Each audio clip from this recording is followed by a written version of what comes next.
अपनी आंखें बंद कर लेंगे। 5 मिनट की हम प्रेयर करते हैं। इसके लिए पूरा ध्यान वर्तमान में लेकर आइए। सारा ध्यान सांसों पर। लंबी गहरी सांस खींचिए, छोड़ दीजिए। अपनी आती जाती सांसों को देखिए। शांत मन से, स्थिर शरीर से उस ईश्वर को हम धन्यवाद करेंगे। उसने हमें इतना सब कुछ दे रखा है, इतनी नियामतों से हमारे जीवन को सजा रखा है। हर सांस में सुमिरन करेंगे, हर सांस में धन्यवाद करेंगे उस परम पिता परमात्मा को, डिवाइन पावर को, नेचर, सृष्टि, सभी को। हे ईश्वर, हे ईश्वर।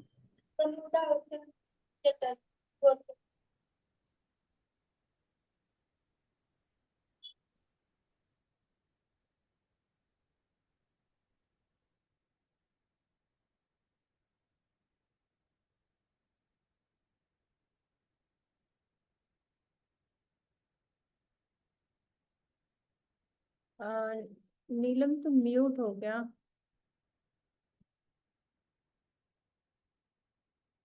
तुम म्यूट हो नीलम। हाँ, मैं म्यूट हूँ। अभी मैंने शुरू ही नहीं किया था। ओके।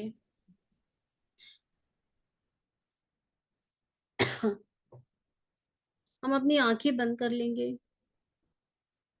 सारा ध्यान थोड़ी देर के लिए स्थिर करेंगे, शरीर को, मन को। 5 मिनट की हम प्रेयर करेंगे। इस सृष्टि को, इस ईश्वर को धन्यवाद करेंगे हर सांस में। आज के इस सुंदर, प्यारे से, खूबसूरत से दिन के लिए आपका बहुत बहुत धन्यवाद है। मुझे इतना स्वस्थ सुंदर शरीर देने के लिए आपका बहुत बहुत धन्यवाद है। मेरे जीवन में इतनी सकारात्मक लोगों को, पॉजिटिव लोगों को मुझसे जोड़ने के लिए आपका धन्यवाद है। मुझे इतनी शक्ति प्रदान करने के लिए, इतनी पावर देने के लिए कि मेरे अंदर एक प्रेम का प्रवाह हमेशा ही बना रहता है। इस प्रवाह को बना के रखने के लिए, इस शक्ति को बहाने के लिए आपका दिल से आभार है। मेरे जीवन को एक सही रास्ता दिखाने के लिए, जीवन में आने वाले सभी मोड़ों को प्रशस्त करने के लिए, सीधा करने के लिए आपका दिल से धन्यवाद है। मेरे जीवन में ढेर सारी खुशियां, चमत्कार हर दिन करने के लिए और नए नए मेरे लिए योजनाएं बनाने के लिए आपका बहुत बहुत धन्यवाद है। उन योजनाओं को पूरा करने के लिए, मुझे शक्ति देने के लिए आपका धन्यवाद है। मेरे परिवार को स्वस्थ रखने के लिए, मुझे स्वस्थ रखने के लिए, मेरे जीवन साथी को स्वस्थ रखने के लिए, सभी को सब परिवार में स्वस्थ रखने के लिए आपका बहुत बहुत धन्यवाद है। मेरे जीवन में ढेर सारी शांति, खुशी, प्रचुरता, समृद्धि सब कुछ देने के लिए आपका धन्यवाद है। मेरे जीवन में ढेर सारे गुरुओं को देने के लिए, बचपन से लेके आज तक उन सारे गुरुओं के लिए धन्यवाद है। मेरे माता पिता के लिए धन्यवाद है, जिन्होंने मेरे जीवन को सजाया है, संवारा है, पढ़ाया है, लिखाया है। उसके लिए धन्यवाद है। इस प्रकृति के पांचों तत्वों के लिए, जो इस सृष्टि का संतुलन बनाए रखते हैं, मेरे शरीर में संतुलन बनाए रखते हैं, उसके लिए आपका धन्यवाद है। धरती माँ का धन्यवाद है, जिन्होंने हमें जगह दी रहने के लिए। अमृत जल पिता का धन्यवाद है। मित्र सूर्य देव का धन्यवाद है। गुरु पवन देव का धन्यवाद है, जिनकी वजह से हम सांसें ले सकते हैं। इस प्रकृति में हवा चलती है, जीव जंतुओं का कल्याण होता है। उन सब के लिए आपका बहुत बहुत धन्यवाद है। इस ब्रह्मांड की, इस यूनिवर्स की समस्त शक्तियों का धन्यवाद है, जो हमेशा मेरी रक्षा करती हैं, समय समय पर आके मुझे रास्ता दिखाती हैं, नए नए अनुभव कराती हैं। इसके लिए आपका बहुत बहुत धन्यवाद है। मेरे जीवन में मेरे मित्रों के होने के लिए, मेरे परिवार का होने के लिए, मेरे प्रियजन, रिश्तेदार, मित्र सभी का मेरे हिस्सा जीवन का होने के लिए आपका धन्यवाद है। मेरे जीवन को इतना सुंदर, खूबसूरत बनाने के लिए आपका धन्यवाद है। मेरी हर सांस में आपका बहुत बहुत धन्यवाद है। शुक्रिया, शुक्रिया, शुक्रिया। Thank you, thank you, thank you. अपने दोनों हाथों को आंखों पे रखेंगे, बस शुरू करेंगे।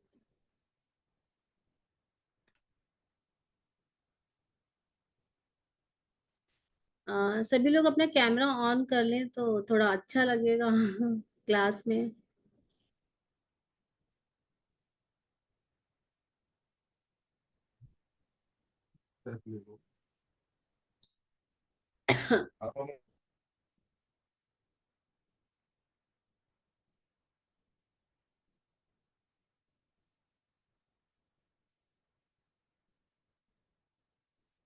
पेज 17 है शायद, 17।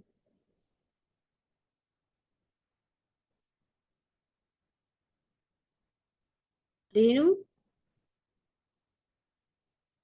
हाँ, पेज शो नहीं कर रहा है, एक बार देखो जरा, ये ऐसे, ये पे 60। हाँ, नहीं 16 है, 17 पे जाओ। ये लेकिन ये तो पता नहीं क्यों चैप्टर ये 3 है। थर्ड चैप्टर चल रहा है ना हमारा। नहीं, फोर्थ आ गया ना। नहीं नहीं, पेज चैप्टर जो, बुक का कौन सा पेज है, बुक का ही बता दो। हाँ एक मिनट, अब से गहरे उतरिए चल रहा है। और पेज 60 है, 60 है पेज 60। अच्छा, 60 यानी अभी पुराना ही चैप्टर है क्या? अब में गहरे उतरिए चल रहा है ना अभी, आज खत्म होगा ये। अच्छा, मैंने चैप्टर 4 लगा दिया। चैप्टर 4 अब स्टार्ट होगा। 17 पेज उसका, 1 मिनट फिर हाँ मुझे। एक मिनट तुम लगाओ, एक मिनट, मेरे घर में पता नहीं कौन आया। मनीषा क्या, मैं देखती भी नहीं। Are you crazy? अभी नहीं करा सकती, क्लास चल रही है, सॉरी। तब तक तुम एक्सप्लेन करो, मैं एक बार निकाल लेती हूँ। और बाकी सब अपने कैमरे वैमरे ऑन करके थोड़ी शक्लें तो दिखा दो प्लीज।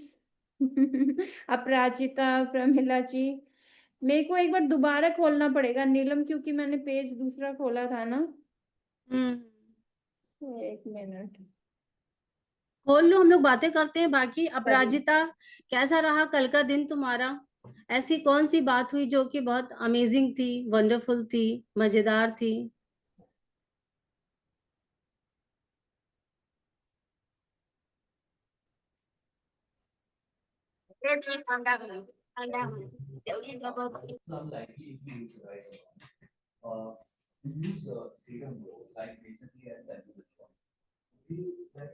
सारे लोग म्यूट हैं शायद, खोल नहीं पा रहे क्या?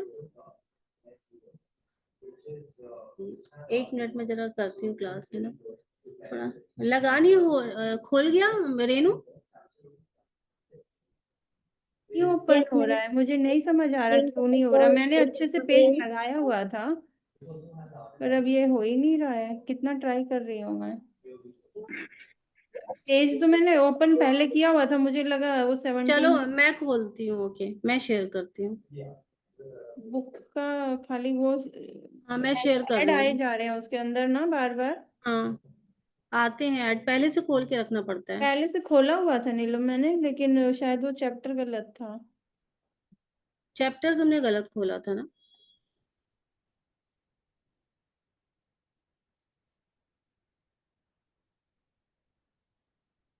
हाँ, 1 मिनट रुको, शायद खुल खुल गया क्या नहीं ये शायद। मैंने लगाया है। मैं इसको अब बंद करूँ क्या, हाँ, ठीक है। या मैं खोल लगा नहीं नहीं, देती हूँ? खोल लो, तुम ही लगा दो फिर चलेगा, मैं रीड कर देती हूँ क्योंकि टाइम जा रहा है ना, फिर इसमें चैप्टर्स में टाइम लगता है।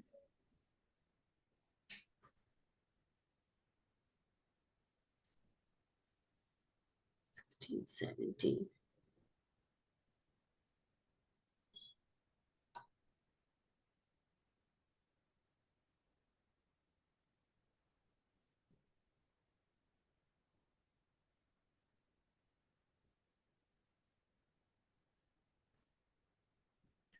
ये मुझे लगाते रहना पड़ेगा। ये आ रहा है क्या? ये तो नहीं आ रहा है, स्क्रीन पे नहीं आ रहा है। अरे, लेकिन ये मैंने मोबाइल पे तो लगा दिया, वही तो कह रही हूँ, आ ही नहीं रहा है ये तो। हाँ अब आया है, अब आ गया। यस। ओके,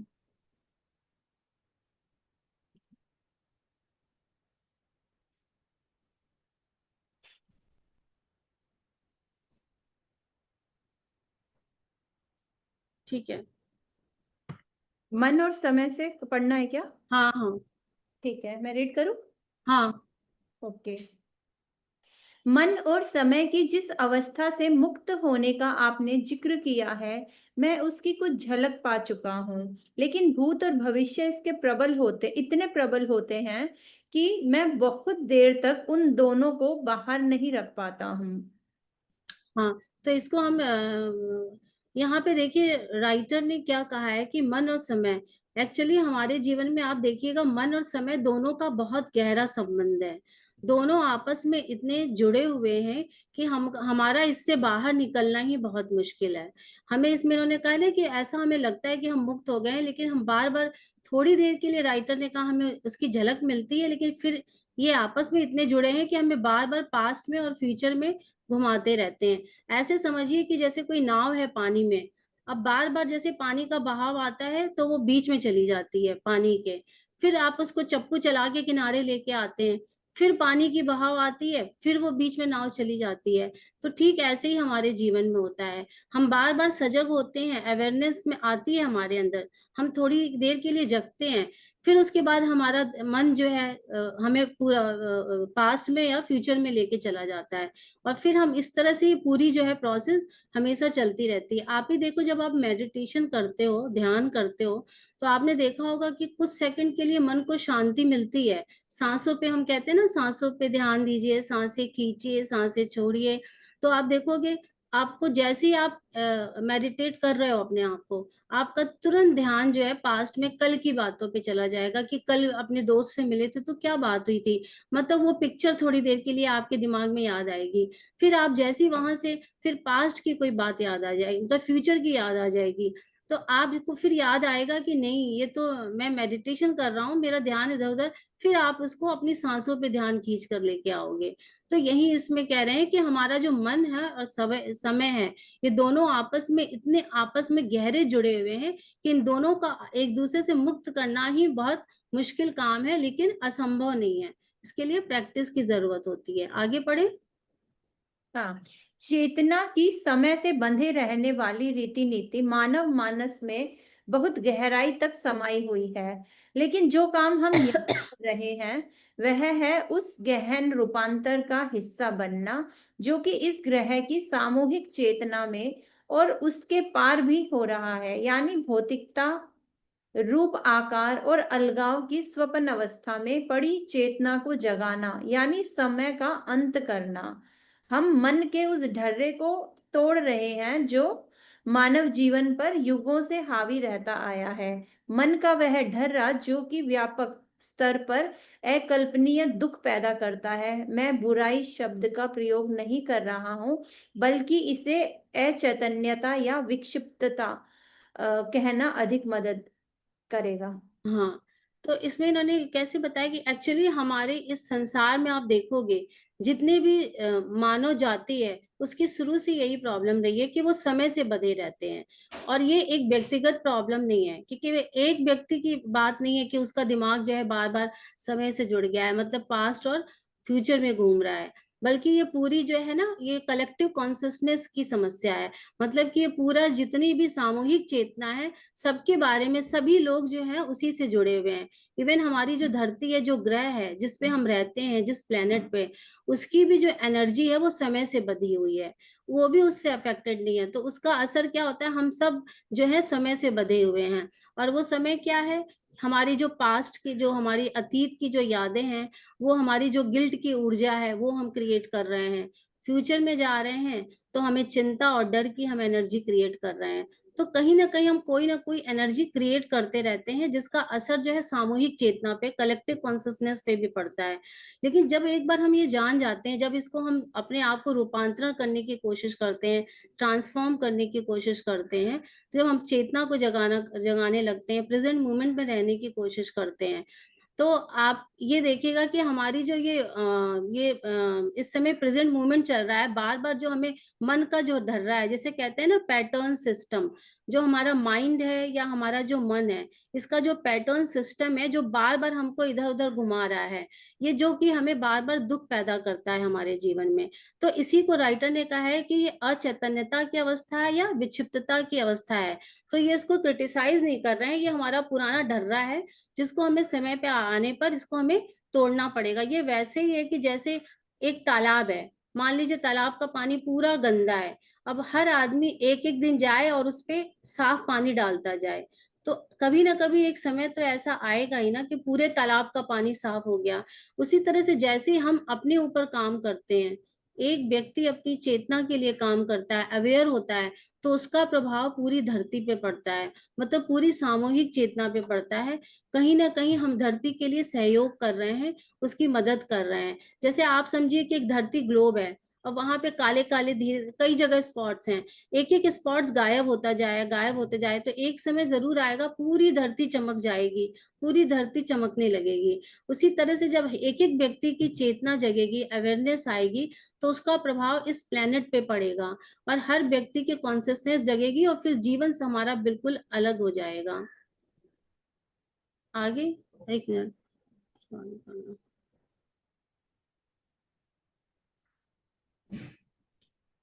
हम्म। यस, चेतना बल्कि अचैतन्यता के पुराने ढर्रे को तोड़ना, क्या कोई ऐसी चीज है जिसे हमें करना पड़ेगा या यह हो जाएगा? मेरा मतलब है कि क्या यह परिवर्तन अपरिहार्य है, अनिवार्य है? हम्म। आगे।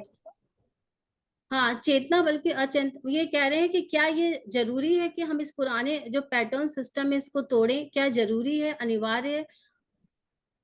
ये कोई जरूरी नहीं होता इसके लिए। इसको ये वाला भी पैराग्राफ पढ़ दो, दोनों रिलेटेड है आपस में। हाँ, यह हम्म। तो इस बात पर निर्भर करता है कि आप कैसे देखते हैं, उसे कैसे ग्रहण करते हैं।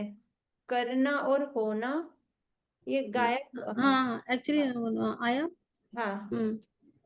ग्रहण करना और होना दरअसल एक प्रक्रिया है। चूंकि आप चेतना की अखंडता के साथ जुड़े रहते हैं, इसीलिए आप इन दोनों को अलग नहीं कर सकते। लेकिन इसकी पूरी गारंटी भी नहीं है कि लोग ऐसा कर ही लेंगे। यह प्रक्रिया अपरिहार्य या स्वतः होने वाली नहीं है। आपका सहयोग इसका अनिवार्य भाग है। तथापि आप इसे देखें, चैतन्यता के विकास में यह एक बड़ी छलांग है और मनुष्य जाति के रूप में जीवित बचे रहने का एकमात्र अवसर भी यही है। हम्म। तो उन्होंने कहा है कि जैसे हम चेतन से अचैतन्य अवस्था से जब इस पुराने ढर्रे को तोड़ेंगे, तो क्या जरूरी है? नहीं, ये हर व्यक्ति पे डिपेंड करता है कि वो किस तरह से चीजों को ले रहा है। क्योंकि जैसे आप मान लीजिए कि आपने कोई बीज जो है कहीं पे बो दिया, कहीं खेत पे डाल दिया, तो आप धीरे धीरे देखोगे कि नेचुरल प्रोसेस है, वो बीज ग्रो होगा तो पौधा बनेगा, फिर पौधे से बड़ा होगा तो पेड़ बनेगा। मतलब इस संसार में सब कुछ जो है नेचुरल तरीके से हो रहा है, उसमें हमें बहुत कुछ करने की जरूरत नहीं है, कुछ बनने की जरूरत नहीं है। बुद्ध ने कहा है, आपको ना कुछ करना है, ना बनना है, ना कुछ पाना है, सिर्फ आपको देखना है। सिर्फ देखने मात्र से ही आप यही क्रिया करोगे, तो आप जो है अवेयरनेस की तरफ बढ़ते चले जाओगे, और आपकी चेतना का विकास होगा। धीरे धीरे आपको पता चलेगा कि ये सब भ्रम है, हम इल्यूजन में रहते हैं। तो ये जो है, अब जैसे आप इसको ऐसे समझिए कि कोई नदी है, अब उसका पानी बह रहा है, अब पानी बहते बीच में कितने पत्थर पड़े हैं, तो क्या हम उस पत्थर को हटाएंगे? नहीं, हमें उस पत्थर को हटाने की जरूरत नहीं है। आप देखोगे कि धीरे धीरे समय समय के साथ वो पत्थर छोटे होते होते मेल्ट होते चले जाएंगे, और नदी अपने प्रवाह की तरफ बहती हुई चली जाएगी। वैसे ही हमारे भी जीवन में हो रहा है। पत्थर रूपी ढेर सारे जो ये पास्ट और फ्यूचर की बातें हैं, ये सब हमारे अंदर बैठी हैं हर्डल के रूप में, लेकिन इनको हम हटा के फेंक नहीं सकते। इन समस्याओं से हम ऐसे एक ही दिन में हम सोचे कि खींच लें और इसको फेंक दें। तो ये परिवर्तन जो जीवन में संसार में हो रहा है, ये नेचुरल तरीके से होगा। जैसे जैसे समय बढ़ेगा, धीरे धीरे अवेयरनेस आती चली जाएगी। इसके लिए हमें कुछ करने की जरूरत नहीं है, सिर्फ हमें देखने की जरूरत है। यही बस एक यही तरीका है, यही अवसर है आगे बढ़ने का, चेतना के विकास के लिए। एक मिनट, भूल जाती हूँ मैं किसको आगे करना है। हम्म। यस, बीइंग का आनंद। खुद को इस बात के लिए सचेत व सावधान करने के लिए कि आपने मनोवैज्ञानिक समय को अपने आप पर हावी होने दिया है। आप एक सीधे सरल सिद्धांत का प्रयोग कर सकते हैं। आप खुद से पूछें, जो कुछ मैं कर रहा हूँ, क्या उसमें संतोषप्रद आनंद, सहजता और हल्कापन है? यदि ऐसा नहीं है, तो समझ लीजिए कि समय यानी भूत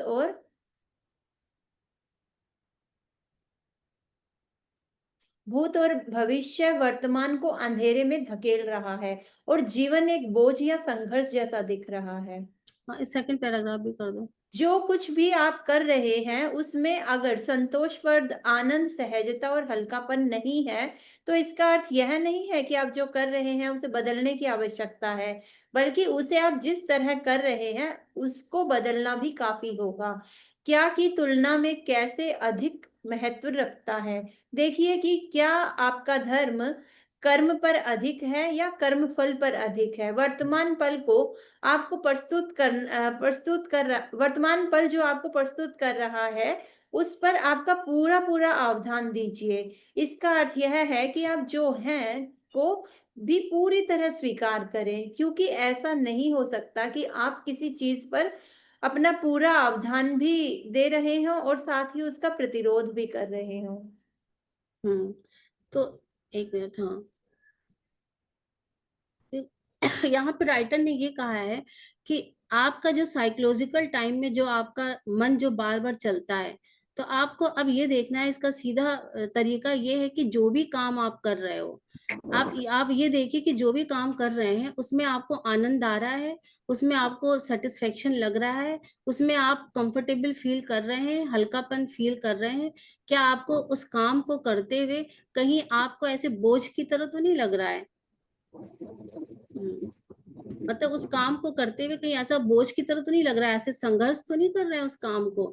यदि ऐसा है तो इसका मतलब कि आप प्रेजेंट मोमेंट में रह के काम नहीं कर रहे हैं, आपको आनंद आ ही नहीं रहा है, फिर भी वो काम कर जा रहे हैं। तो इसका मतलब है यदि आप जो काम कर रहे हैं उसको अब बदलने की जरूरत है। और उस काम को कैसे करते हैं, किस तरह करते हैं, ये जरूरी, ये महत्वपूर्ण नहीं है कि क्या काम कर रहे हैं। महत्वपूर्ण क्या है, काम को आप किस तरह से कर रहे हैं, उस चीज को आपको बदलने की जरूरत है। क्योंकि आपको उसमें आनंद नहीं आ रहा है, संतोष नहीं लग रहा है, हल्कापन नहीं लग रहा है, तो बदलना ही काफी नहीं होगा। फिर कह रहे हैं कि यहाँ पे आप काम को बदल दें, यही काफी नहीं होगा। फिर आपको ये भी देखना होगा कि जो काम आप कर रहे हो उसके बारे में आप मत सोचिए। जैसे मान लीजिए कि आप किसी कॉम्पिटिटिव एग्जाम की तैयारी कर रहे हैं और आप सोच रहे हैं कि मैंने पोर्शन अपना पूरा अभी तक किया ही नहीं है, पता नहीं मैं कैसे हो पाएगा ये। अब आप इसी एंजाइटी को पाले हैं कि मेरा ये पोर्शन कंप्लीट नहीं हो पाएगा और मेरा पता नहीं मैं निकल पाऊंगा कि नहीं निकल पाऊंगा इस कंपटीशन में। तो आप इस समय, इसका मतलब वर्तमान में है ही नहीं। आप जो प्रेजेंट में पढ़ रहे हैं, यदि सीधे बुक खोलिए पढ़ना शुरू कर दीजिए, ना आगे ना पीछे, सिवाय इस समय प्रेजेंट मोमेंट में सारा काम करिए। तो जब आप अपना अवधान, पूरा फोकस प्रेजेंट मोमेंट में लेके आएंगे, तो आपके अंदर कोई भी प्रतिरोध पैदा नहीं होगा। ऐसा कभी हो ही नहीं सकता कि आप प्रेजेंट मोमेंट में रहें और कोई आपके अंदर कोई इनर रेजिस्टेंस हो जाए। क्योंकि ये इनर रेजिस्टेंस या प्रतिरोध तभी पैदा होता है जब हम प्रेजेंट मोमेंट को स्वीकार नहीं करते हैं। अब इसको देखिए, एक बार गौतम बुद्ध का एक एग्जाम्पल लेते हैं कि गौतम बुद्ध जब है अपने शिष्यों के साथ जा रहे थे कहीं, तो उन्होंने रास्ते में एक व्यक्ति आया और उनको बुरी तरह से गालियां देने लगा। तब उनके शिष्य ने कहा कि ये आपको इतनी गालियां दे रहे हैं और गुरुदेव आप मुस्कुरा रहे हैं, आप कुछ बोल भी नहीं रहे हैं। तो उन्होंने कहा कि भाई, मैं इस समय ये नहीं देख रहा हूँ कि ये गाली दे रहा है, मैं इस समय ये देख रहा हूँ कि ये मुझे गाली दे रहा है। तो उन्होंने कहा कि भाई, मैं इस समय ये नहीं देख रहा हूँ कि ये गाली दे रहा है, मैं इस समय ये देख रहा हूँ कि ये मुझे गाली दे रहा है। तो उन्होंने कहा कि भाई, मैं इस समय ये नहीं देख रहा हूँ कि ये गाली दे रहा है, ये एक्चुअली इतना दुखी व्यक्ति मुझे दिखाई दे रहा है सामने प्रेजेंट में। उन्होंने देखा कि मुझे इतना दुखी व्यक्ति के रूप में दिखाई दे रहा है कि ये अपना गुस्सा मेरे पे उड़ेल रहा है, लेकिन मैं इसके क्रोध को स्वीकार नहीं कर रहा हूँ। मुझे क्या दिखाई दे रहा है? एक दुखी व्यक्ति।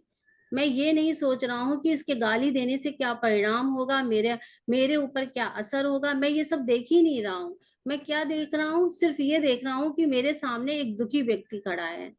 तो जब उन्होंने ऐसा कहा तो जो व्यक्ति उनको ऐसे बोल रहा था, वो खुद ही जो है उसका तुरंत मन शांत हो जाता है और वो समझ सोचता है कि ये कैसा व्यक्ति है जिसको मैं गाली दे रहा हूँ और कोई रिएक्शन भी नहीं कर रहा है। तो जब आप प्रेजेंट मोमेंट में रहते हो तो आपके अंदर कोई इनर रेजिस्टेंस नहीं होती, आप कोई प्रतिरोध भी पैदा नहीं करते हो। आपका जो भी फोकस है पूरा पूरा वर्तमान में रहता है।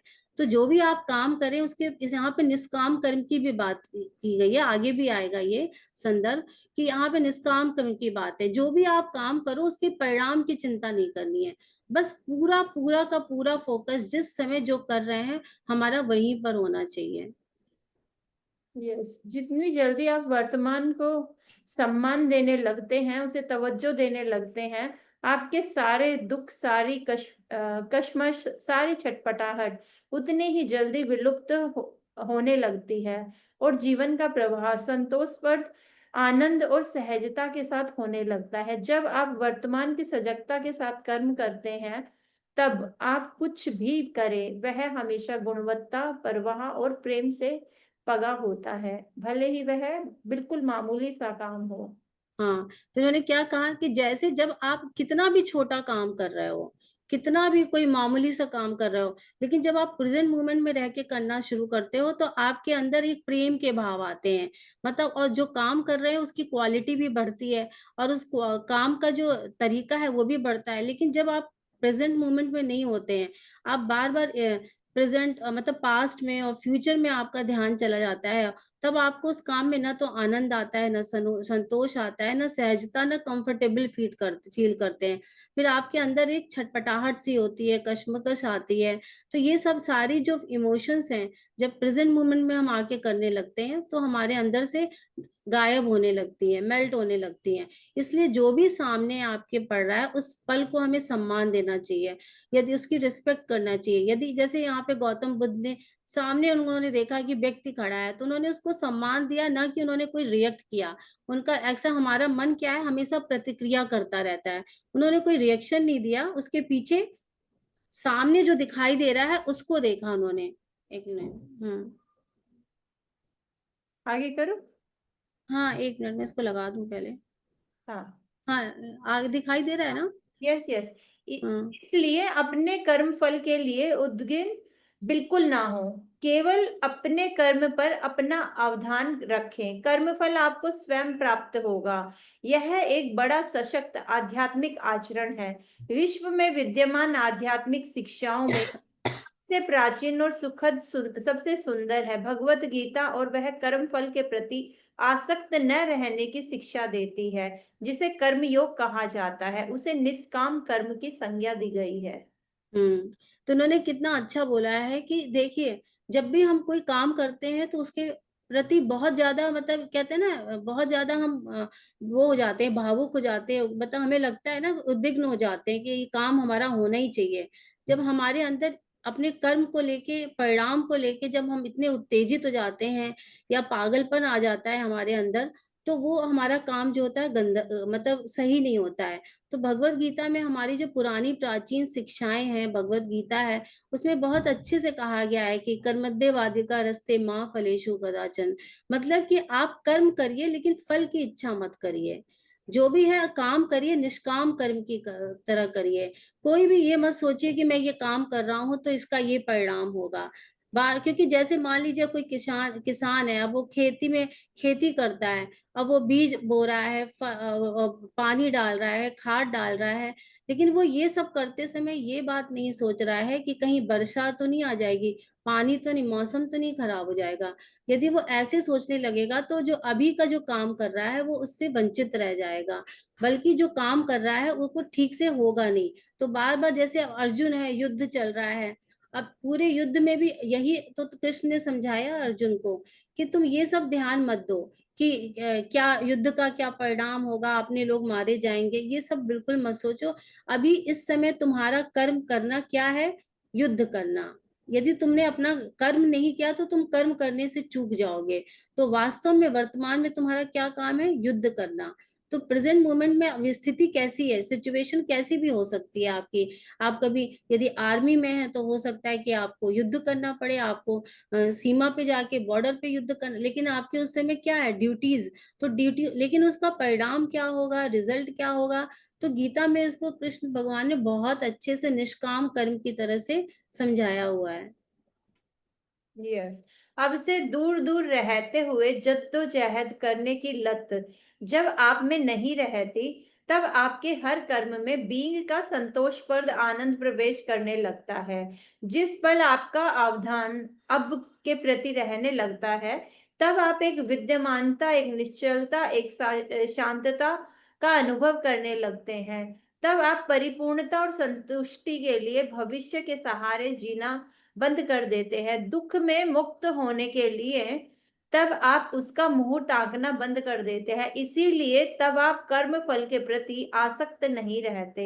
बीइंग की आपकी भीतरी अवस्था को तब ना कोई सफलता प्रभावित कर पाती है और ना विफलता। हम्म। आगे। जीवन जीवन में। जीवन में अपनी जीवन परिस्थितियों के स्तर पर चाहे आप वाकई एक धनी, ज्ञानी और सफल व्यक्ति बन जाएं, इस या उससे मुक्त हो जाएं, बीइंग की गहराई में आप पूर्ण ही रहते हैं, संपूर्ण अब रहते हैं। हम्म। तो इन्होंने क्या मैंने कुछ यहाँ मानसिक समय से था ना ये? नहीं, कुछ और ही था। और नीचे है क्या उसमें, पीछे पैराग्राफ में और नीचे होगा फिर। हाँ, जद्दोजहद से सारा, जब हाँ, जद्दोजहद वाला था, यही था ना, अब से दूर दूर रहते। रहते हुए जद्दोजहद की बात। हाँ, ठीक है। जब जैसे हम अपने जीवन में जब जद्दोजहद करना छोड़ देते हैं ना, जैसे हमारी क्या होती है, हमारी आदत होती है अपनी इच्छाओं को पूरा करने के लिए हम बार बार फ्यूचर में देखते हैं कि मेरा भविष्य में मैं ये अचीवमेंट प्राप्त कर लूंगा, ये सफलता मिल जाएगी, ये सक्सेस मिल जाएगी, तो एक दिन ऐसा आएगा कि मुझे खुशी मिलेगी। फिर उसके बाद हम पास्ट की जो यादें हैं, हमारी अतीत की यादों में हम फंसे रहते हैं। तो हम बार बार अपने आप को खुश करने के लिए जद्दोजहद करते रहते हैं और हम प्रेजेंट मोमेंट में नहीं रहते हैं। तो लेकिन जैसे जैसे हमारे जीवन में जद्दोजहद, ये मतलब कि हम ये संघर्ष करना छोड़ देते हैं और नाव में रहना शुरू कर देते हैं। नाव में मतलब अब की शक्ति में, अब में रहना शुरू कर देते हैं। तो आप देखते हो धीरे धीरे आप बीइंग से जुड़ने लगते हो, अपने आप से जुड़ने लगते हो। आप में एक पूर्णता का एहसास हो जाता है। फिर आपको ये फर्क नहीं पड़ता कि जो आप काम कर रहे हो उस काम का परिणाम क्या होगा। उस परिणाम की तरफ फिर आपको अपनी खुशी के लिए भविष्य को नहीं देखना पड़ता है। फिर आप हर पल, हर क्षण, हर स्थिति में, चाहे कोई भी सिचुएशन हो आपके आसपास, आप उसमें खुश रहते हो। अब जैसे आप कोई एग्जाम्स की तैयारी कर रहे हो, अब आपने एग्जाम दे दिया, अब उसका रिजल्ट कुछ भी हो सकता है, आप उसमें सफल भी हो सकते हो और असफल भी हो सकते हो। लेकिन फिर आप उस रिजल्ट से आप इतने विचलित नहीं होगे, क्योंकि आप अपने आप में होल फील कर रहे हो, कंप्लीट फील कर रहे हो। तो आप अपनी कर्म पे ध्यान दोगे, फिर आप दोबारा उसके लिए लग जाओगे। मतलब कि आपको अपनी लाइफ की कितनी भी कठिन सिचुएशन हो, परिस्थिति हो, आपको वो उतनी विचलित नहीं करेगी। आपको ना उसकी विफलता से कुछ फर्क पड़ेगा, ना किसी परिस्थिति से फर्क पड़ेगा, और ना ही आप अपने कर्म के प्रति आसक्त होंगे। आपको ना किसी भी चीज से आपको कुछ फर्क नहीं पड़ेगा। आप हर समय आप एक सजग, सहज और शांति का अनुभव करेंगे। और जब ये स्थिति आ जाएगी तो आपके काम करने का तरीका, आपके व्यवहार में, हर जगह ये आपके आपके शरीर से, आपके वाइब्रेशन से हर जगह ये झलकने लगेगा। और हम अपने इसी इन्हीं चीजों में हम अपने जीवन को तलाश कर लेंगे। अब इसके ये पढ़ा था मानसिक समय ना रहने हाँ पर। हाँ, हो गया, ये आगे कर दो, आगे। अच्छा। और फिर जैसे जैसे हमारा मानसिक सम्मेलन पे स्वर का, और जैसे जैसे हम बीइंग से जुड़ते चले जाते हैं, हम साइकोलॉजिकल एक हो जाता है, हम साइकोलॉजिकल टाइम से अलग होते चले जाते हैं। एक मिनट, हाँ। फिर हम ना एक अपने साइकोलॉजिकल टाइम से जो है दूर हो जाते हैं। साइकोलॉजिकल टाइम क्या है? हमने कल भी बताया था कि जब हम साइकोलॉजिकल टाइम से एक्चुअल टाइम पे चले आते हैं, तो मतलब हम अतीत से मुक्त हो जाते हैं, समय से मुक्त हो जाते हैं। ना हमें पास्ट सताता है और ना हम फ्यूचर के बारे में सोचते हैं, ना किसी अचीवमेंट के बारे में सोचते हैं। हम अपने चेतना से गहराई में जुड़ जाते हैं, मतलब हम होल और कंप्लीट अपने आप को फील करना शुरू कर देते हैं। देखिए, ये बहुत जरूरी है अपने आप को होल और कंप्लीट, क्योंकि आप जीवन में कितना भी धनी हो जाइए, पैसा मिल जाए आपको, सफलता मिल जाए, लेकिन आपको खुशी मिल जाएगी इस बात की कोई गारंटी नहीं है। क्योंकि कल ही मैं यूट्यूब पे एक क्लिप देख रही थी, तो मैंने उसमें जितने भी सफल लोग हैं, सक्सेसफुल लोग हैं, सबके मैं इंटरव्यू सुन रही थी। तो उस इंटरव्यू में मैंने क्या देखा, एक रील थी वो, तो मैंने उसमें देखा कि लता मंगेशकर का इंटरव्यू था। वो कह रही थी कि जब मेरा दोबारा जन्म होगा, तो मैं दोबारा जन्म हो तो मैं ईश्वर से यही प्रार्थना करती हूँ कि मैं लता मंगेशकर ना बनूं।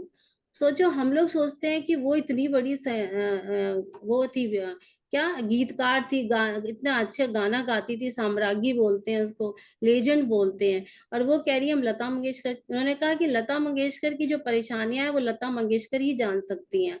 फिर उसके बाद मैंने एक ऐसे वर्ल्ड चैंपियन का इंटरव्यू सुना जिनका नाम याद नहीं आ रहा, जिन्होंने 23 बार वर्ल्ड चैंपियनशिप जीती, गोल्ड की, ओलंपिक में। 23rd टाइम स्विमिंग में उन्होंने गोल्ड जीता था ओलंपिक में।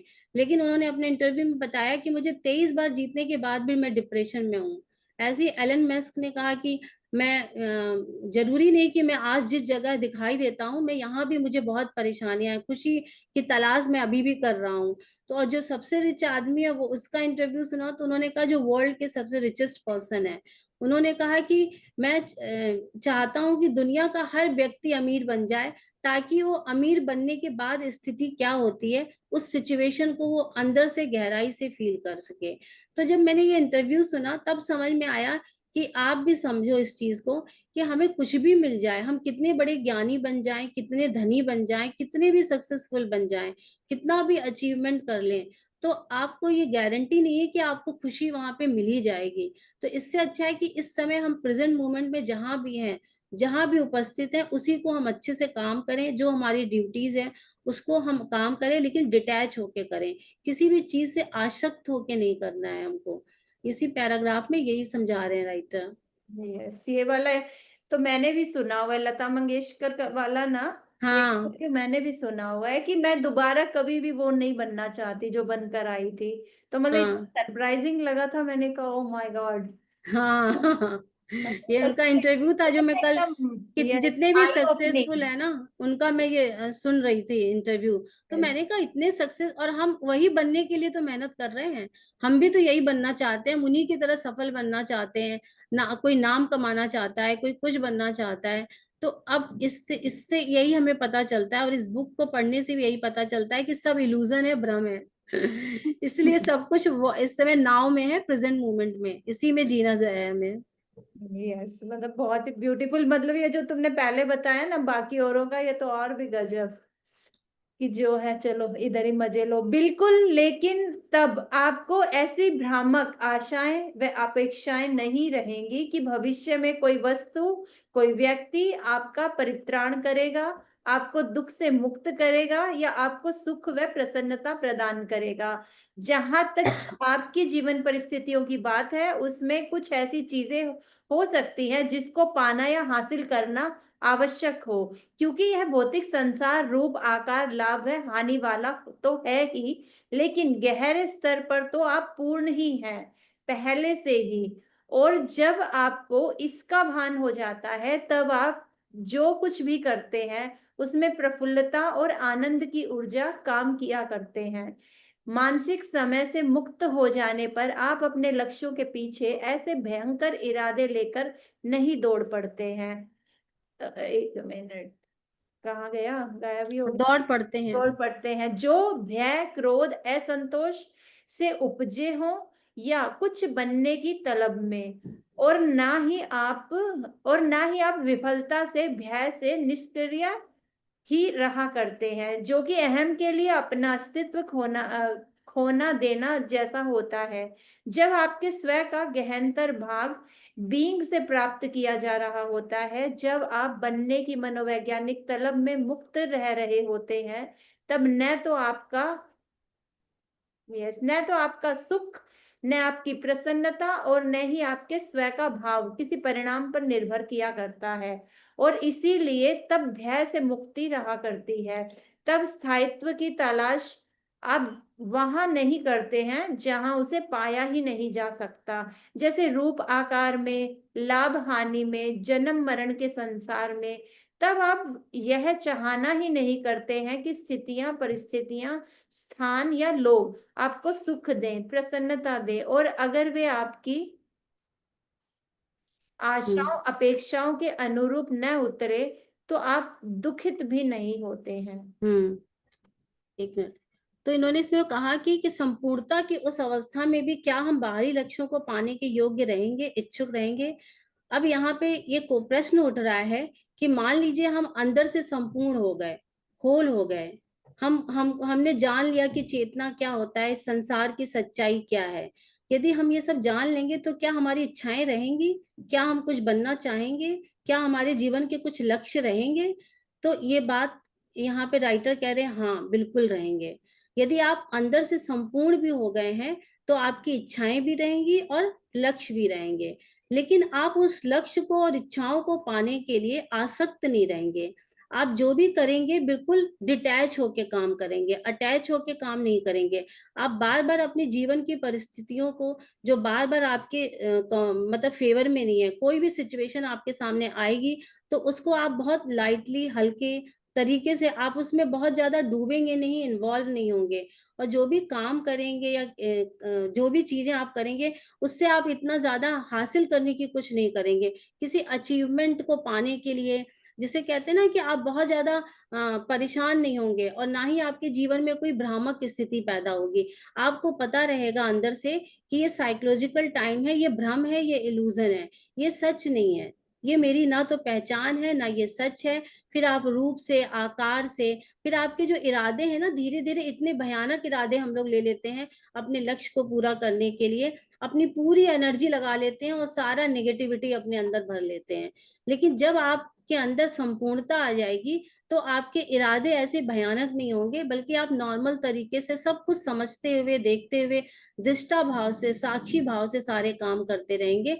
और आपको बिल्कुल पता भी नहीं चलेगा, और एक आनंद के भाव में, क्योंकि आपने बीइंग को, अपने आनंद को प्राप्त कर लिया है। हर चीज करेंगे, आप इच्छाएं भी पूरी करेंगे लेकिन उसमें आसक्त नहीं रहेंगे। आप कर्म भी करेंगे लेकिन उसके फल की इच्छा नहीं करेंगे। वर्तमान में रहेंगे, पास्ट और जो फ्यूचर है उससे मुक्त हो जाएंगे। मतलब इस संसार में तो रहेंगे आप, दुनिया में तो रहेंगे, लेकिन स्वतंत्र होके रहेंगे, अंदर से फ्री रहेंगे, शांत रहेंगे, और चीजें आपके आगे पीछे क्या होंगी, बदलती रहेंगी। तो उसका प्रभाव आपके जीवन पे, आप साइकोलॉजिकल टाइम से फ्री हो जाएंगे। कहने का मतलब कि आपका रूप है, आकार है, मतलब आपकी जो फिजिकल बॉडी है, ये जन्म मरण है, इस सब चीजों से आप मुक्त हो जाओगे। आपको मालूम है कि सब कुछ टेम्परेरी है, फिक्स नहीं है। यस, हर चीज सम्मान योग्य है लेकिन महत्व किसी चीज का नहीं है। रूप और आकार जन्म लेते हैं और मृत्यु को प्राप्त होते हैं, लेकिन आप उस आकार और आकार के नीचे विद्यमान शाश्वत को पहचानने लगते हैं। आप जान जाते हैं कि जो कुछ सत्य है, वास्तविक है, उसे कोई संकट है ही नहीं। तो इन्होंने कितना अच्छा बताया है कि जब हमें ये आभास हो जाता है कि हम भी, हमारी भी मृत्यु होगी, हम भी एक दिन शरीर छोड़ देंगे। क्योंकि आप देखो, कई लोगों को तो ये आभास ही नहीं रहता कि वो कभी मर भी सकते हैं। वो कहते हैं हमें तो नहीं लगता कि हम भी कभी शरीर छोड़ेंगे, ये बात हमारे ख्याल में भी नहीं आती है। लेकिन वास्तव में यदि ये ख्याल में आनी चाहिए, जब आपको इस बात का ज्ञान हो जाएगा कि ये संसार जो है, आप एक दिन आपको भी छोड़ना है, तो आप ज्यादा गहरे होकर, सजग होकर इस जीवन को जीने की एक प्रेरणा मिलती है। आप ज्यादा अच्छे से जी पाओगे। फिर आप जैसे एक बार किसी ने क्वेश्चन किया ना कि वो वाक्य मुझे याद नहीं आ रहा है, बहुत अच्छा था मतलब, लेकिन इसमें यहाँ पे बहुत सही बैठ रहा था कि जब आप जो है ये चीजें जान जाओगे तो आप बहुत दृष्टा भाव से सारे काम करोगे। जैसे कृष्ण को देखिए, आप उनकी जीवनी उठा के देखिए, हर जगह वो, हर काम वो कर रहे हैं, लेकिन उनको आभास है कि ये सब इल्यूजन है, भ्रम है। आप देखो हर जगह वो मुस्कुरा रहे हैं, सब जगह लीलाएं कर रहे हैं। अब वो इतने बड़े राजा हैं द्वारिका के, तो भी वो युद्ध में पार्टिसिपेट कर रहे हैं, लेकिन उन्होंने हथियार नहीं उठाया। तो ये सब चीजें हमें मैसेज देती हैं, संदेश देती हैं। हम केवल कहानी की तरह न पढ़े, हम हर कैरेक्टर से एक वो लें, ज्ञान लें, हमें पता चलेगा कि वास्तव में सच्चाई क्या है इस संसार की। क्योंकि जो हम शाश्वत समझते हैं ना अपने शरीर को, अपनी बॉडी को, सुंदरता को, ये सब धीरे धीरे एक दिन खत्म हो जानी है। जब इस शाश्वत सत्य को पहचान लेते हैं तो हमारे लिए जीवन बहुत आसान और सहज हो जाता है। कोई भी चीज, कोई भी परिस्थिति हमारे ऊपर इतना असर नहीं करती है, और हम एक तरह से सक्सेसफुली लाइफ जीते हैं, ज्यादा गहराई आती है हमारे अंदर। ये दो ही लाइन है इसमें कि जब हाँ, आप भी, हाँ। बोल देती हूँ। हाँ, एक मिनट, आजा एक मिनट, ये ना, हाँ। गाना याद आ रहा है, जिमी जिमी जिमी हाँ, आजा। आ गई, आ गई। हर चीज सम्मान योग्य है लेकिन महत्व किसी का नहीं है। ये पढ़ना है ना? नहीं, हो गया ये। जब हाँ। आपके बीइंग की अवस्था ऐसी हो जाती है तो कैसे हो सकता है कि आप सफल ना हो? आप तो पहले से ही सफल हो चुके हैं। हाँ, तो इन्होंने कहा है कि जब आप जान जाते हो कि आपकी चेतना जो है आपसे जुड़ चुकी है, आप जुड़ चुके हैं स्व से, तो आप तो जान जाते हैं कि आप पहले से ही, आपको वहां पहुंचना नहीं है, आप पहले से ही सफल थे, सफल हैं, सफल रहेंगे। पहले से ही पूर्ण थे, पूर्ण हैं, पूर्ण रहेंगे, कंप्लीट हैं। एक्चुअली हमारे अंदर की जो चेतना है वो हमेशा से कंप्लीट थी।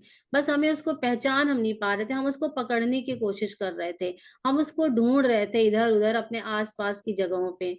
लेकिन वो तो पहले से ही कंप्लीट थी, अब हमने उसको पहचानना शुरू कर दिया है। नेक्स्ट चैप्टर लगाना पड़ेगा या ऐसे ही पढूं मैं? नहीं तो बुक से नहीं, लगा दो। लगा दूं? हाँ, लगा दो, अभी तुम्हारे 2 पेजेस रहते हैं। हाँ हाँ, ठीक है, नहीं नहीं, करते हैं ना। Challenge yourself 20 audiobooks ऐसे ही in मेरा 20 चालू days. हो गया था। Be the person with remarkable capability in the room. Quit scrolling. Listen 20 book summaries in 20 days. इसमें ये एक्चुअली दोबारा लगाते हैं ना, ऐसे ही कई बार गड़बड़ हो रहा है, मेरे साथ भी ऐसे ही हो रहा था। यस, इतना मस्त अच्छी बुक है ना, कहते हैं ना, अच्छे से झकझोर झकझोर के बोल रही है, जाग जाओ, कुछ भी है।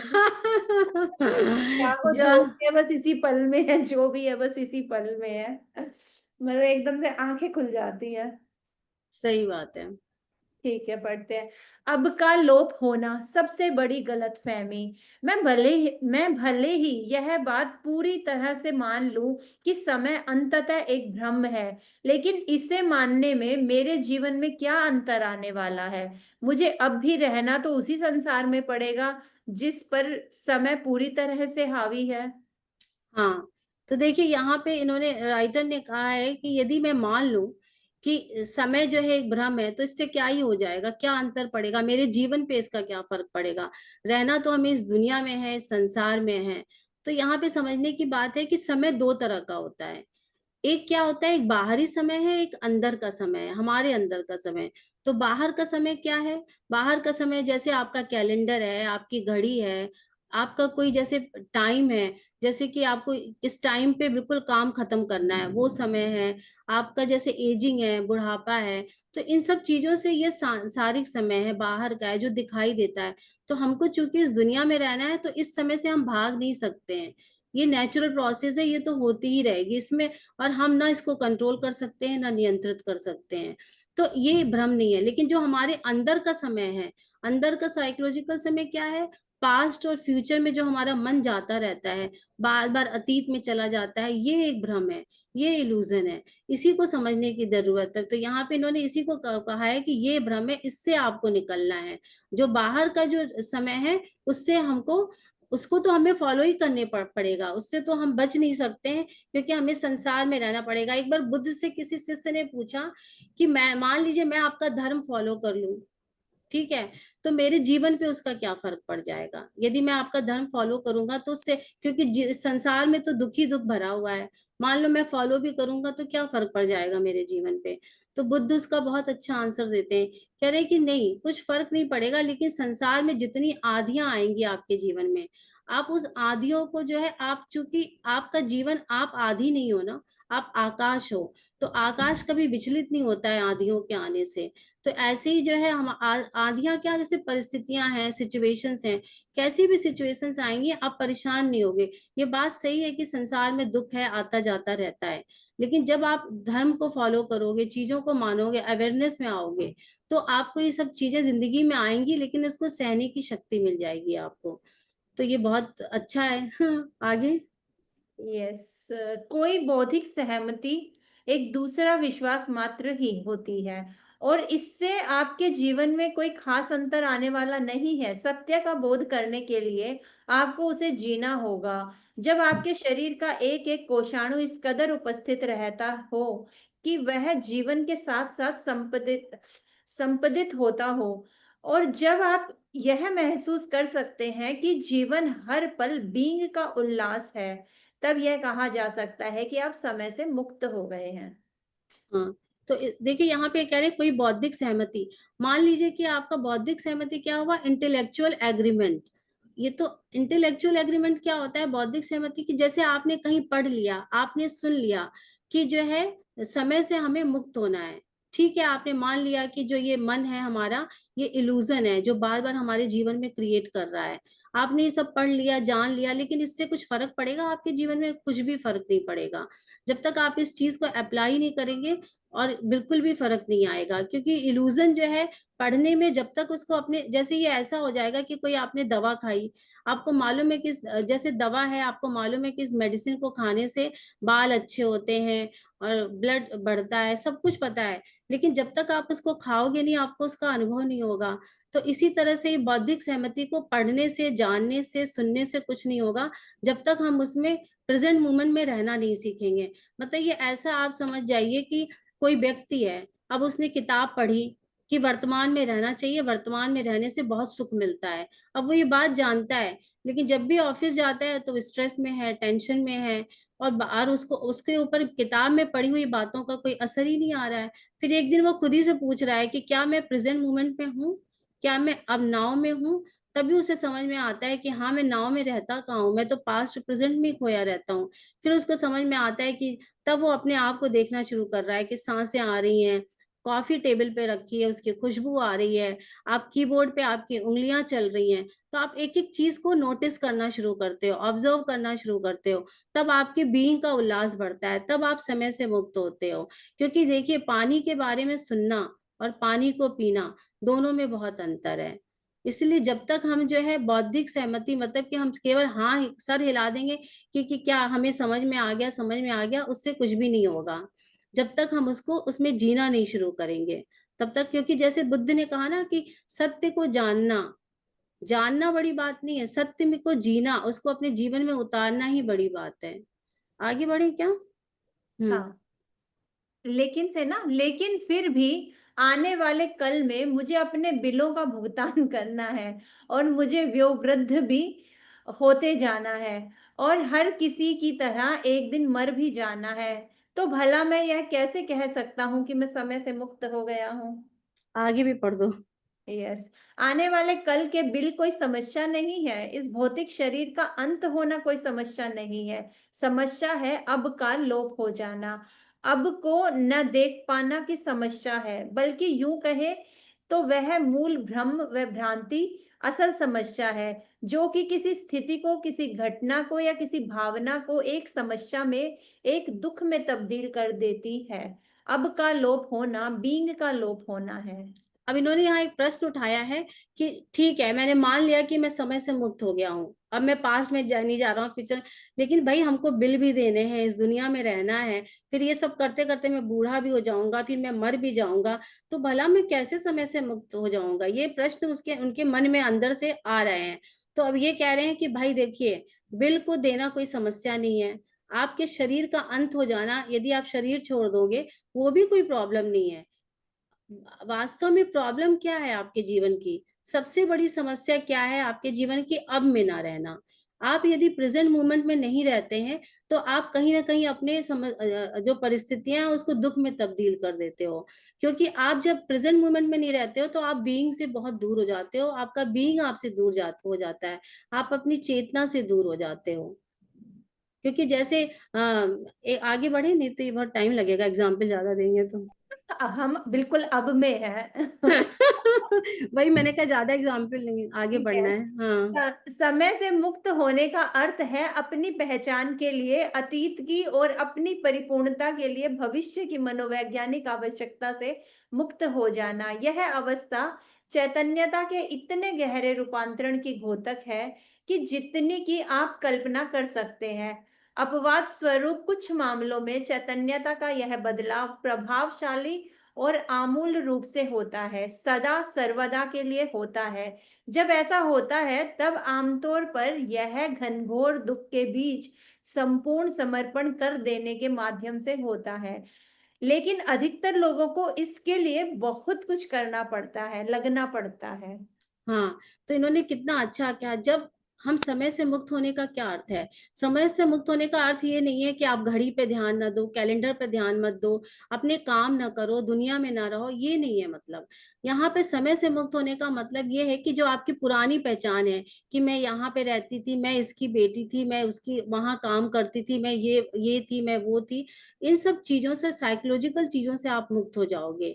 आप फिर भविष्य में कोई आपकी आवश्यकता नहीं रह जाएगी, कोई अचीवमेंट पाने की, उन सब चीजों से आप मुक्त हो पाओगे। और ये जो गहरा रूपांतरण है या ट्रांसफॉर्मेशन है आपकी चेतना का, ये ज्यादातर हम देखते हैं ये तब होता है जब आदमी बहुत दुख में फंस जाता है। इतना दुख में फंस जाता है, या तो अचानक होता है आपके जीवन में, या आप इतने दुखी होते हो कि आप समर्पित कर देते हो आपको। जो भी आपके साथ संसार में चल रहा है, आप उसको समर्पण के माध्यम से, ज्यादातर लोगों में ये क्या, जिसका ऐसे समझने की जरूरत है कि जैसे कोई व्यक्ति है, अब पानी में वो डूब रहा है, अब वो संघर्ष कर रहा है पानी से बचने के लिए, हाथ पैर मार रहा है, जितना वो हाथ पैर मार रहा है उतना वो पानी के अंदर डूबता चला जा रहा है। फिर एक समय ऐसा आता है कि वो थक जाता है, फिर वो हाथ पैर मारना ही छोड़ देता है।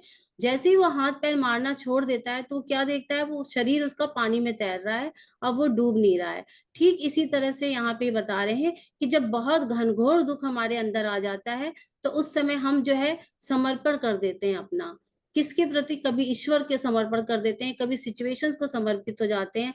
हम अपने आप को जब समर्पण कर देते हैं, उसी समय हमारी चेतना जगना शुरू हो जाती है। कभी कभी ये अचानक होता है, कभी कभी घनघोर दुख के बीच में होता है, या कोई परिस्थिति से होता है। मतलब कई लोगों को इसको जगाने के लिए बहुत कुछ करना भी पड़ता है, लगना भी पड़ता है। करना क्या पड़ता है, अवेयरनेस के लिए मेहनत तो करनी पड़ती है ना। पतंजलि सूत्र में ये बात लिखी है ना कि जितना ज्यादा हम अभ्यास करते हैं, उससे हमारी मन की आदतें बदलती हैं। अभ्यास से ही मन की आदतें बदलेंगी। तो अभ्यास क्या है, मेडिटेशन, सांसों का अभ्यास करिए, तो बार बार हम वर्तमान में रहने की हमारी आदत पड़ेगी। यस, आगे कर दो। हाँ हाँ। जब आपको चैतन्यता की काल निरपेक्ष अवस्था की पहली झलक मिल जाती है, तब समय यानी अतीत, भविष्य में जाने और वर्तमान में उपस्थित रहने की बीच की स्थितियों में आपका आना जाना शुरू हो जाता है।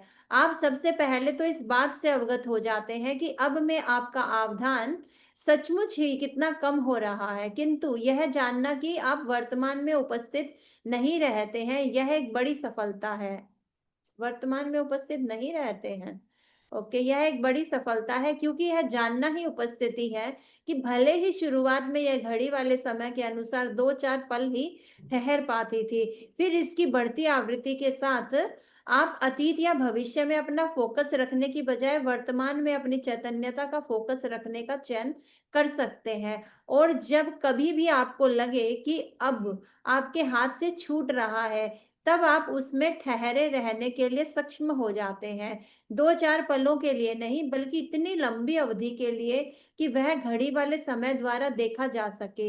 इसीलिए इससे पहले कि आप चैतन्यता की अवस्था में दृढ़तापूर्वक स्थापित हों, यानी इससे पहले कि आप पूर्णतया चैतन्य हो, आप कुछ समय के लिए चैतन्यता और अचैतन्यता के बीच वर्तमान में उपस्थित रहने की अवस्था और मन के साथ तारतम्यता की अवस्था के बीच कुछ अवधि के लिए थोड़ा बहुत इधर-उधर होते ही रहेंगे।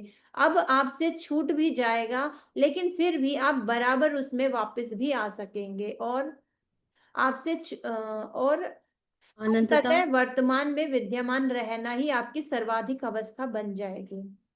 हाँ, तो उन्होंने कहा है कि जैसे जैसे हम, एक मिनट, हाँ। जब हमको एक बार झलक मिल जाती है प्रेजेंट मोमेंट में रहने की, काल निरपेक्ष अवस्था, मतलब कि हम जब जैसे टाइमलेस होती है ना, एक स्टेज होती है, जब हम उस जीरो स्टेज में पहुंच जाते हैं, जब हमें एक बार स्टेज की हमें झलक मिलती है, कभी कभी हमें मिल ही जाती है जब हम करते हैं, मेडिटेशन करते हैं या ध्यान करते हैं, तो जब हम उसका आनंद हमें पड़ चल जाता है पता, तो जब हम उसकी कोशिश करने लगते हैं बार बार, तो शुरू शुरू में क्या होता है, हमारा जो ध्यान लगता है थोड़ी देर के लिए लगता है। आप देखते हो जब भी ध्यान करोगे तो बार बार, और जब आप जागरूक होकर अपने विचारों को देखने लगते हैं, तो आपको पता चलता है कि थोड़ी थोड़ी देर में अंतराल है बीच बीच में, एक विचार से दूसरे विचार को आने में। मतलब कि कभी आप जब पास्ट में जाते हो या फ्यूचर में जाते हो, तो आप प्रेजेंट में तो उपस्थित नहीं हो, लेकिन जैसे जैसे आप ये ऑब्जर्व करना शुरू करते हो, नोटिस करना शुरू करते हो घड़ी के टाइम से, कि आप उपस्थित नहीं हो इस समय, नाव में उपस्थित नहीं हो, तो जैसे जैसे आप इसको ऑब्जर्व करते हो, यही आपकी सबसे बड़ी सफलता है, कि आपने अपनी पहचानना तो सीखा कि आप इस समय नाव में नहीं है, वर्तमान में नहीं है। तो ये चैतन्यता की विकास की पहली शुरुआत होती है, ये आपकी यात्रा यहाँ से शुरू होती है, क्योंकि अब आपने पहचानना और जानना शुरू कर दिया है। और धीरे धीरे जितनी आप इसमें मेडिटेशन करते हैं, बढ़ाते जाते हैं, तो शुरू शुरू में इसकी नाव में रहने की जो अंतराल होती है वो कम होती है, धीरे धीरे ये पल बढ़ के लंबे होते चले जाते हैं, फिर आप जो है आप उसकी अवधि में मतलब देर तक बैठे रह सकते हैं। और ये सब क्या होता है, प्रैक्टिस होता है, इस चीज को जब हम करते हैं तो बार बार आपका, आप देखोगे जब आप मेडिटेशन करोगे तो आपको पता चलेगा, आप फिर पास्ट में चले गए, फिर फ्यूचर में चले गए, फिर आप अपना ध्यान खींच के प्रेजेंट मोमेंट में लेके आओगे। फिर आप अब आपके साथ क्या हो रहा है, पहले आप ऑब्जर्व ही नहीं करते थे, जब तक चैतन्य नहीं थे तब तक ऑब्जर्व नहीं करते थे, अब ऐसी स्टेज आ गई है कि अब आपको पता चल रहा है, तो आप दृढ़ता पूर्वक, मतलब मजबूती से आप बार बार वर्तमान में आने की कोशिश करते हो, तो यही आपकी शुरुआत होती है चेतना के विकास की। तो यही अवस्था आप इसमें हमें, और फिर धीरे धीरे आप वर्तमान में रहना सीख जाते हो ज्यादा ज्यादा टाइम के लिए। यस, अधिकतर लोगों को वर्तमान में रहने की उपस्थिति का, इस विद्यमानता का या तो कोई भी या तो कभी भी और कतई भी अनुभव ही नहीं होता है, या अगर केवल इत्तेफाक से और दुर्लभ अवसरों पर क्षणिक रूप से कभी हो भी जाता है, तो वे इसे पहचान ही नहीं पाते कि यह है क्या। अधिकांश लोग चैतन्यता या अचैतन्यता के बीच नहीं झूलते हैं, बल्कि अब अचैतन्यता के ही विभिन्न स्तरों के बीच में झूलते रह जाते हैं। देखिए इसमें ये कह रहे हैं कि वास्तव में हमारे में से ऐसे बहुत से लोग हैं, उनका पूरा जीवन निकल जाता है, वो जानते ही नहीं है कि अवेयरनेस क्या होती है और अनअवेयरनेस क्या होती है।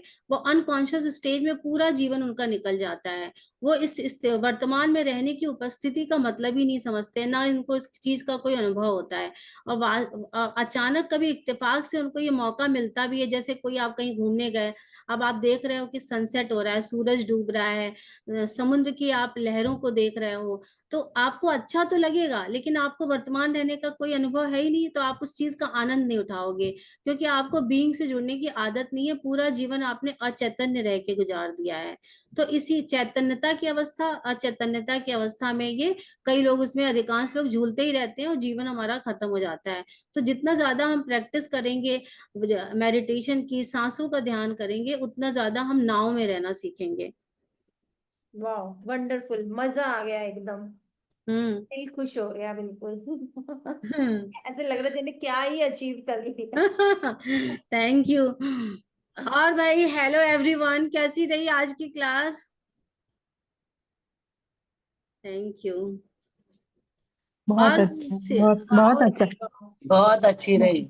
अच्छा, बहुत थैंक यू अच्छा। हेमलता जी। और सच में जो आपने कहा मेडिटेशन के लिए, तो मैं भी हाँ बहुत बैठती हूँ, 4:30 को ही उठ के मेडिटेशन करती हूँ। तो वो टाइम पे इतना आनंद आता है, और जैसे हाँ जैसे मैं मेडिटेशन में डीप में जाती हूँ, विचार आते ही नहीं है। हाँ, ये प्रैक्टिस की तो चीजें हैं ही। जैसे प्रैक्टिस की चीज है। धीरे धीरे प्रैक्टिस होता है। तो बस आज अभी टाइम क्या हो रहा है, 12:35 हो गया, 5 मिनट थोड़ा सा, लेकिन टाइम से खत्म करने की कोशिश की है पूरी। तो आज की क्लास सब कैसी रही? तो ऐसे बहुत कुछ अच्छा, पूछना बहुत है? अच्छी। बहुत अच्छी रही नीलम, एकदम बहुत से माइंड अच्छा। ब्लोइंग, ओके, मजा आ गया एकदम। Thank you. तो मैंने अभी ना एक एक वर्ड को ऐसे हाँ पकड़ा, मैंने कहा मैं अभी में हूँ, कोई यहाँ मैं फुली एकदम से ना उसको एंजॉय किया। मैंने कहा हाँ आज मैं देखती हूँ इसको एंजॉय करके, बट बहुत मजा आया। अपराजिता को कुछ क्वेश्चन पूछना है? हैंड रेज किया है उसने, करूं? हाँ हो गया, ओपन हो गया। हो गया ना? नीलम दी, आपने बहुत अमेजिंग समझाया और मेरे तो सुसरी कंपन कर रहा था बॉडी पूरी। मतलब जब आपने बोला कि मृत्यु निश्चित है, बाकी में हम लोग कभी नहीं सोचते, और जब ये मेरे दिमाग में आया ना तो सुसरियां उठने लगी और कंपन कर रही थी बॉडी। मतलब ये मैम ने क्या बोल दिया। और आपने जब एग्जाम्पल दिए लता मंगेशकर, जो बड़े बड़े एलन मस्क वगैरह के, कि वो लोग इतने पावरफुल, इतने फेमस होने के बावजूद भी जब वो कह रहे हैं कि हमें ये जीवन नहीं चाहिए, तो कुछ तो रहस्य होगा मैम। तो हाँ। ये आज का टॉपिक मुझे बहुत अच्छा लगा। टाइम के बारे में मैंने सीखा कि टाइम 2 प्रकार के होते हैं और इसे एनालिसिस किया। तो thank you so much ma'am, बहुत ही amazing and super adorable session ma'am. Okay, thank you अब अपराजिता। मेरी कल के सेशन से है। कल मैंने जब सेशन लिया मैम, इतना बड़ा ब्रेकडाउन आया मेरी स्टडी को लेकर, बेटी को लेकर, मतलब सब कुछ ब्रेकडाउन दिख रहा था। बट आप लोगों ने इतना अच्छा समझा रहे ना, उसको मैंने एक्सेप्ट किया। मैंने कि नीलम दीदी ने सिखाया था कोई भी ब्रेकडाउन आता है एक्सेप्ट कर लो। और मेरी पढ़ाई नहीं हो पाई थी तो मैंने कोई प्रेशर नहीं डाला अपने ऊपर, सीधा बोला मस्त रहे, खुश रहे, मौज में रहे, बस हाँ, ये वेरी शब्द। गुड। और अपने आप को अच्छे से मैंने गुड फील में रखा और यूनिवर्स ने इनाम क्या दिया कि मुझे शाम को कृष्णा जी के साथ जाके अपनी फैमिली जो आए हुए थे गेस्ट लोग, उनके साथ इडली सांभर डोसा रसमलाई पेस्ट्री में भरपूर एंजॉय किया। वाओ, वेरी नाइस, बिल्कुल सही किया। और रेनू दीदी ने पिछले महीने में मैम मतलब प्रैक्टिस करा रहे थे 4 से 5 के सेशन में। तो वहाँ पे एक टॉपिक आया था मनी को लेकर, तो मैंने वहाँ पे चेक बनाया था मैम के कहने से 20,000 का, वो भी मेरा फुलफिल हो गया मैम अरे वाह, वेरी गुड, नाइस। पूरा। और जब मैंने देखा मैम वाव मोमेंट मेरे लिए कि क्लास मेरी पूरी नहीं हुई और मैं मतलब गुड फील थी, मैंने जब ओपन किया हमारा फोन 9 बजे, मैंने देखा कि शादाब सर जो हमारे टीचर हैं जो सिखा रहे हैं, तो उनका नाम शादाब आलम है मैम। पता चली उनके मुंह से मुझे गुड न्यूज मिली कि आज लाइट नहीं थी, दिल्ली के अंदर पानी का भराव ज्यादा हो रहा है, तो कोई क्लास नहीं हुई। उनके बल्ले लेकिन सही है। मैंने रिकॉर्डिंग पढ़ी थी, मैंने पूरा रिवीजन किया 1 बजे तक मैम। बहुत मजे आ रहे हैं कि ऐसा लग रहा है सब कुछ अपने ही लिए, अपने में प्रेजेंट मोमेंट में मैम रहने लगी हूँ मैं, वाह, सच्ची में। नहीं तो नहीं, ये धीरे धीरे आदत पड़ेगी, रोज रोज सुनने से जरूर आदत पड़ती है। यस मैम, लेकिन यस आज मैम। तक बॉडी पता नहीं कंपन क्यों कर रही है मैम, मतलब सुसुरी उठ रही थी और सोच के भी सुसुरी हो रही है माइंड अपने बॉडी में मैम। तो तुमने उसे थैंक यू। अंदर हाँ, एब्जॉर्ब किया ना उस बात को। एक्चुअली हमें जब वो बात याद रहती है ना कि हम भी एक दिन शरीर छोड़ेंगे, तो हम बहुत गहराई से जीवन को जीते हैं। फिर हर समय हमें ये बात याद रहती है, तो मतलब हमारे जीने का तरीका ही अलग हो जाता है।